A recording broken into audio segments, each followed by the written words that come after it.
कहा जाता है ना कि यत्र नार्यस्तु पूज्यन्ते रमन्ते तत्र देवता, यानी जहां महिलाओं का सम्मान होता है वहां भगवान निवास करते हैं। ये कथन तो सुना ही है, सभी ने सुना होगा, लेकिन इसका पालन हर कोई नहीं करता। अक्सर लोग गुस्सा आने पर, लड़ाई होने पर एक दूसरे को मां बहन की गालियां देते हैं, और इस बुरी आदत को मिटाने के लिए समाज को वैचारिक स्वच्छता की जरूरत है, और इस मुहिम को आगे बढ़ा रही हैं डॉक्टर वंदना रामानुजगुप्ता।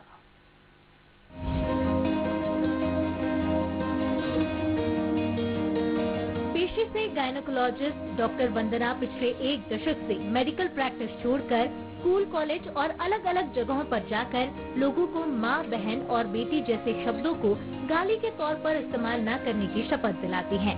नारियों का सम्मान सिर्फ एक दिन तक सीमित न हो, इस ओर डॉक्टर वंदना गुप्ता प्रयासरत हैं।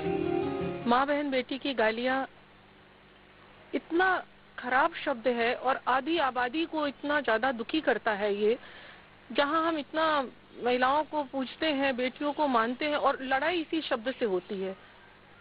ये ऐसा है कि अगर इन शब्दों के ऊपर एक प्रतिबंध लग जाए और संकल्प दिवस के रूप में नो एब्यूज डे जैसा हम लोग मनाते आ रहे हैं 17 सितंबर को, उसको इतना विस्तार मिले कि उसको राष्ट्रीय स्तर पे घोषित किया जाए और सभी जगह संकल्प दिवस के रूप में मनाया जाए, तो उससे क्या होगा कि हर वर्ष हर स्थान पे अगर लोग संकल्प लेते हैं कि आज से हम माँ, बहन, बेटी की गालियों का उपयोग जीवन में कभी नहीं करेंगे अब शब्दों के रूप में, और इसी के साथ साथ हम समाज को भी जागृत करेंगे।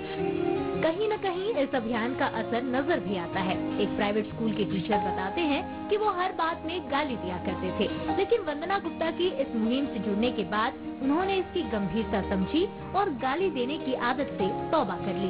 पहले स्थिति ये थी कि हमारा विभाग था वाहन विभाग, और सुरक्षा भी थी और परिस्थिति भी बहुत खराब थी। 1991 से हम काम कर रहे हैं, यहाँ बहुत विपरीत परिस्थितियाँ रहीं और सत्य बोलने वाले खिलवाने परेशानी होती है। और 18/8/2018 को दीदी का भी प्रोग्राम चालू हुआ और हमारे भी मन में आया, और प्राचार्य प्रधानाचार्य ने भी हमसे पढ़ने को कहा 11वीं 12वीं पढ़ाने के लिए। तो हमारी योजना बनी कि हमने प्रण भी लिया कि आज के बाद हम गाली भी नहीं देंगे और न किसी को मारेंगे भी नहीं। मतलब समाज में बोलचाल की जो भाषा है उसमें लोग यदि गालियों का उपयोग करेंगे तो आगे आने वाली पीढ़ी, सामने में सुनने वाला, ये सारे लोग उससे प्रभावित होते हैं। समाज में यदि विचार शुद्ध होंगे तो समाज ठीक चलेगा, संस्कारवान बनेगा। OTT प्लेटफॉर्म पर बनने वाले कंटेंट से लेकर गली मोहल्ले में होने वाले झगड़े तक गालियों का चलन तेजी से बढ़ रहा है, लेकिन गालियों को सुनकर कहीं न कहीं हर महिला असहज जरूर महसूस करती है। गंदा लगता, बहुत गंदा लगता है कि अपने यहाँ से निकल रहे कोई गालियाँ दे रहा है तो अच्छा नहीं महसूस होता है, अपनी अपमान महसूस होता है उस जगह से। जी हाँ, इसका कानून बनना चाहिए, गालियाँ देना बंद होना चाहिए।